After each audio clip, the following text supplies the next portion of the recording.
Hello students, कैसे हैं आप सभी लोग। उम्मीद करता हूँ आप सब बहुत खुश होंगे, मज़े में होंगे और अपने घर पे मज़े ले रहे होंगे छुट्टियों के। चलिए स्टूडेंट्स, आज का टॉपिक जो हम स्टार्ट करने वाले हैं अपना है वो है केमिकल प्रॉपर्टीज ऑफ एसिड्स। इससे पहले हमने प्रीवियस वीडियोज़ में हमने डिस्कस किया था क्या फिजिकल प्रॉपर्टीज ऑफ एसिड्स और एसिड्स की डेफिनेशंस। आज हम डिस्कस करेंगे आपसे केमिकल प्रॉपर्टीज। अच्छा, केमिकल प्रॉपर्टीज होती क्या है स्टूडेंट, सबसे पहले समझने की जरूरत तो ये है ना आपसे। तो केमिकल प्रॉपर्टीज हमारी जो होती है कि जब भी कोई एसिड किसी दूसरे कंपाउंड का रिएक्ट करता है तो होता क्या है, कौन सा प्रोडक्ट बनाता है, क्या बनता है, तो यही होती है केमिकल प्रॉपर्टी। यानी कि जब भी कोई एसिड किसी दूसरे कंपाउंड से रिएक्ट करेगा अपने कुछ ना कुछ बाई प्रोडक्ट्स प्रोड्यूस करता है, तो इसी को हम कहते हैं केमिकल प्रॉपर्टीज ऑफ एसिड्स। तो चलिए स्टूडेंट, ये सबसे पहले है केमिकल प्रॉपर्टीज ऑफ एसिड्स। तो आज हम सबसे पहले डिस्कस करने वाले हैं reaction of acids with metals, यानी कि किसी भी एसिड्स की किसी एक्टिव मेटल्स के साथ। एक्टिव मेटल मतलब कोई भी हाईली रिएक्टिव मेटल हो या कोई भी आपकी मेटल्स है उसके साथ में जब एसिड रिएक्ट करता है तो क्या बनाता है। तो स्टूडेंट ध्यान रखने वाली बात यहाँ पर ये कि जब भी कोई एसिड किसी मेटल के साथ रिएक्ट करता है तो वो बनाता है अपने metal salt plus hydrogen gas. यानी कि जब भी एसिड आपका किसी मेटल के साथ रिएक्ट करेगा तो क्या करेगा, एक हाइड्रोजन गैस रिलीज करेगा। चलिए हम रिएक्शन लिखने की कोशिश करते हैं। Metal plus acid gives metal salt plus hydrogen gas. This symbol is used for gas, it represent a gas. यानी जो हाइड्रोजन एसिड प्रोड्यूस हो रहा है वो कैसा हो रहा है आपका स्टूडेंट, गैसियस स्टेज में प्रोड्यूस हो रहा है। चलिए एक रिएक्शन यहाँ पे हम लिखने की कोशिश करते हैं आपके लिए। मेटल में अगर हम जिंक को लेते हैं और एसिड में हम H2SO4 लेते हैं स्टूडेंट, तो जब ये रिएक्शन परफॉर्म होगी तो क्या होगा, जिंक सल्फेट के साथ कंपाउंड बनाएगा स्टूडेंट अपना, और जिंक सल्फेट सॉल्ट का फॉर्मेशन होगा, प्लस आपका हाइड्रोजन गैस डिस्चार्ज होगा यहां से। ठीक है स्टूडेंट, तो एक आपकी रिएक्शन हो गई इसमें कि जब भी कोई मेटल आपके एसिड के साथ रिएक्ट करती है तो वो बनाती है salt, metal salt plus hydrogen gas.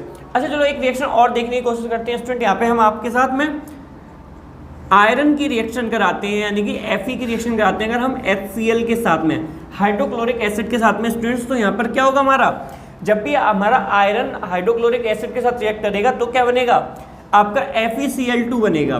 FeCl2 ferrous chloride plus hydrogen gas. लेकिन यहाँ पे ध्यान रखने वाली बात ये स्टूडेंट, देखिए ये रिएक्शन बैलेंस्ड नहीं है, इसको हमें क्या करना पड़ेगा, बैलेंस करना पड़ेगा।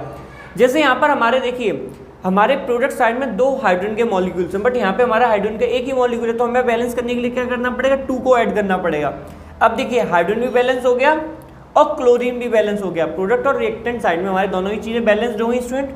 चलिए ये आपकी रिएक्शन थी स्टूडेंट मेटल की एसिड के साथ में, जब बाई प्रोडक्ट में क्या बनता है आपका metal salt plus hydrogen gas.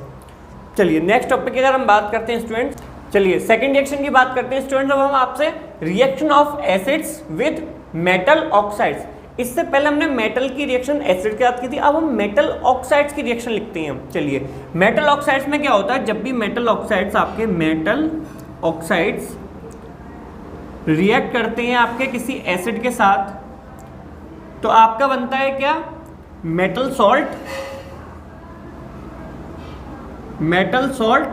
Plus water as a by products. Okay चलिए एक रिएक्शन देखने की कोशिश करते हैं, यहाँ पे समझने की कोशिश करते हैं इसको। अगर हम मेटल ऑक्साइड में आपका कैल्शियम ऑक्साइड लेते हैं CaO, और इसको अगर हम रिएक्ट कराते हैं किसके साथ में, हाइड्रोक्लोरिक एसिड के साथ में, यानी HCl के साथ अगर हम इसको रिएक्ट कराते हैं तो हमारा क्या बनेगा, CaCl2 प्लस H2O, वाटर के लिए H2O, मेटल सॉल्ट के लिए CaCl2। लेकिन ये रिएक्शन अभी यहाँ पे स्टूडेंट हमारी बैलेंस नहीं है, इस रिएक्शन को हमको बैलेंस भी करना है। तो बैलेंस करने के लिए हम यहाँ पे क्या करेंगे, 2 को ऐड करेंगे। अब देखिए हमारे प्रोडक्ट साइड में 2 हाइड्रोजन मॉलिक्यूल्स हो गए, रिएक्टेंट साइड में भी 2 हाइड्रोजन मॉलिक्यूल्स हो गए, इधर हमारी क्लोरीन भी 2 हो गई रिएक्टेंट साइड में और प्रोडक्ट साइड में, दोनों साइड में हमारी इक्वल क्लोरीन के मॉलिक्यूल्स हो गए। कैल्शियम ऑलरेडी बैलेंस था, तो एक ही हमारी रिएक्शन हो गई। नेक्स्ट हमारी रिएक्शन की अगर हम बात करें, इसमें एक रिएक्शन और लिखने की कोशिश करते हैं स्टूडेंट, समझते हैं। मैग्नीशियम ऑक्साइड MgO, अगर हम मैग्नीशियम ऑक्साइड को रिएक्ट कराते हैं आपके उसके सल्फ्यूरिक एसिड के साथ H2SO4 के साथ H2SO4 तो आपका क्या बनेगा स्टूडेंट, आपका मैग्नीशियम सल्फेट बनेगा, MgSO4 बनेगा प्लस वाटर का फॉर्मेशन होगा। तो ये आपके सॉल्ट हैं स्टूडेंट्स, ये सॉल्ट और ये आपका वाटर। तो मेटल, जब भी मेटल आपके मेटल के जो ऑक्साइड्स हैं जब भी आपके किसी एसिड के साथ रिएक्ट करते हैं तो क्या बनाते हैं, सॉल्ट प्लस वाटर का फॉर्मेशन करते हैं। अगर हम नेक्स्ट रिएक्शन की बात करेंगे, ओके स्टूडेंट्स, अब हम नेक्स्ट टाइप की रिएक्शन की बात करते हैं। फोर्थ टाइप ऑफ रिएक्शन जो हमारी है, reaction of acid with base. जब भी कोई एसिड आपका किसी बेस के साथ रिएक्ट करेगा तो आपका क्या बनेगा, तो हम एक रिएक्शन लिखने की कोशिश करते हैं, acid react with base. Acid react with base क्या बनाएंगे, मेटल के सॉल्ट बनाएंगे प्लस वाटर का फॉर्मेशन करेंगे स्टूडेंट्स। तो यहाँ पे क्या बनेगा, metal salt plus water, H2O यानी कि वाटर। ठीक है, ध्यान रखने वाली बात स्टूडेंट्स आपके लिए ये कि जब भी एसिड बेस का रिएक्ट करेगा मेटल सॉल्ट बनेगा प्लस वाटर का फॉर्मेशन होगा। इसके लिए एक रिएक्शन लिखने की कोशिश करते हैं, एक रिएक्शन लिखते हैं और समझने की कोशिश करते हैं क्या होगा।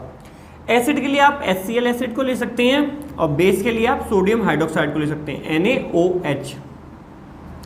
ये आपका देखो Na और Cl, यहाँ से ये अलग होंगे दोनों कंपाउंड, एक दूसरे के साथ रिएक्ट करके क्या बनाएंगे, NaCl और प्लस वाटर H2O। ये आपका क्या हो गया, सोडियम क्लोराइड, सोडियम क्लोराइड, जिसको आप कॉमन सॉल्ट के नेम से भी जानते हो, टेबल सॉल्ट के नेम से भी जानते हो स्टूडेंट। और इसका chemical formula is NaCl plus water, water के लिए आप जानते हैं वाटर H। अच्छा, दिस टाइप ऑफ रिएक्शन को क्या कहते हैं, इसका कुछ नेम है क्या, आपने कहीं इसके बारे में कभी सुना है, पढ़ा है कुछ, तो बताइए। तो इसका जो नेम है स्टूडेंट्स वो है आपका न्यूट्रलाइजेशन रिएक्शन, न्यूट्रलाइजेशन रिएक्शन। अब इस रिएक्शन का काम क्या है, फंक्शन क्या है, इसके बारे में आप क्या समझते हैं, देखिए। Neutralisation reaction are those reactions in which acids and base neutralise its effect.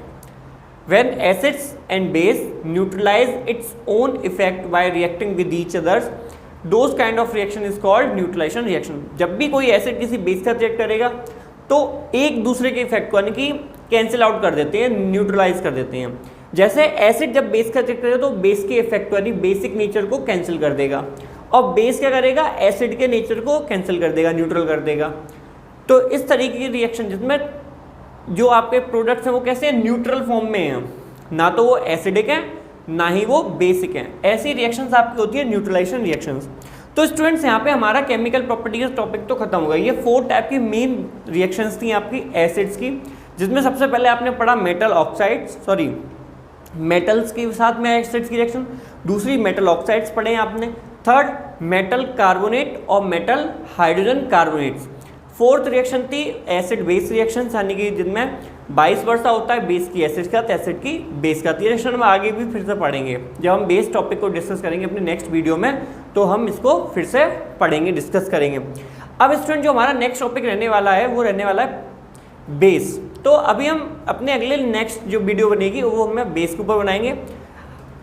तब तक स्टूडेंट्स आप इसको रिवाइज करिए, प्रैक्टिस करिए और अपने बहुत सारे डाउट्स कलेक्ट करिए, ताकि आप मुझे कमेंट सेक्शन में डाउट्स शेयर करें ताकि मैं उनको क्लैरिफाई कर पाऊँ आपके साथ में। ठीक है स्टूडेंट, अब आप समझने की कोशिश करिए, जैसे जैसे आप कमेंट्स करेंगे हमें उसके अकॉर्डिंग कंटेंट पे हम वीडियो बनाते रहेंगे। तो प्लीज़ चलिए स्टूडेंट्स, हम अपने अगले टॉपिक के लिए अगले वीडियो में आपसे मिलेंगे, डिस्कस करेंगे अगला टॉपिक। तब तक आप इस टॉपिक की प्रैक्टिस करते रहिए, मिलते हैं आपसे अगले वीडियो में अपने, ठीक है।